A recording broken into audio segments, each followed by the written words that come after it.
जय माता दोस्तों। आजकल के बच्चे इतने ज़्यादा उग्र स्वभाव के हो गए हैं कि घर में हो या फिर स्कूल में हो या फिर बाहर कहीं, घर में हो बाहर हो, कहीं भी हो, किसी से भी छोटी बातों को लेके इतना झगड़ा मोल ले लेते हैं कि लड़ाई झगड़ा साथ में मार कुटाई तक करके आ जाते हैं। जब बचपन में ही अगर बच्चों में अगर ये गुण रहेंगे तो क्या होगा कि वही बच्चे बड़े बन करके बड़े अपराधी बन जाएंगे और बड़े बड़े अपराध करेंगे। तो लेकिन क्या होता है कि बचपन में जब बच्चे छोटी छोटी बातों पे झगड़ा करके आते हैं तो बच्चों के अंदर क्या होता है कि कोई बच्चा होता है जो अपने माँ बाप से डरता है,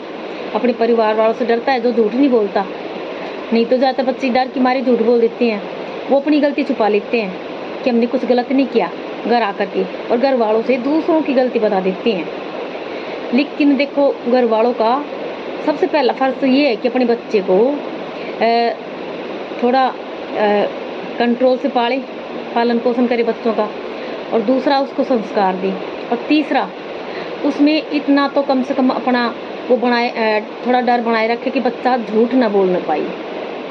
क्योंकि एक झूठ 100 झूठ बुला देती है। और अगर बच्चा अगर झूठ बोलकर अगर जीत जाता है, घर वाले उसका पक्ष लेते हैं, तो आगे चल करके क्या होगा कि वही बच्चा इतना पक्का ढीठ बन जाएगा झूठ बोलने में कि फिर तो वो अपने घर वालों को भी कुछ नहीं समझेगा। तो इसलिए कभी भी अगर आपका बच्चा आपसे कुछ किसी की कोई बात की शिकायत करता है तो पहले जाकर के दोनों पक्षों की बात सुननी चाहिए। जब फिर वो छोटे बचपन में बच्चे की बात हो या फिर बच्चे बड़े हो जाएं, लड़का हो या फिर लड़की हो, चाहे शादी की बात तक भी अगर माँ बाप घर में अगर सक्षम है, घर में बड़े बुजुर्ग हैं, तो हमेशा बच्चे छोटे हों या बड़े हों, दोनों पक्षों की बात सुन करके ही फैसला करना चाहिए। और कोशिश करना चाहिए कि अपने बच्चों को धमकाएं, उनको थोड़ा इतना कम से कम डर हो कि वो झूठ ना बोले। बस धमकाने मतलब ये नहीं कि अपने बच्चे को दबाओ मत, लेकिन इतना भी मत सिर पे चढ़ाओ कि बच्चा झूठ बोलने लग जाए, क्योंकि जो झूठ होता है वही सब अपराधों की जड़ होता है। जिस बच्चे में झूठ बोलना आ जाता है, क्योंकि गुस्सा भी ठंडा हो जाता है, गुस्सा थोड़ी देर का होता है, और गुस्से के बाद तो फिर भी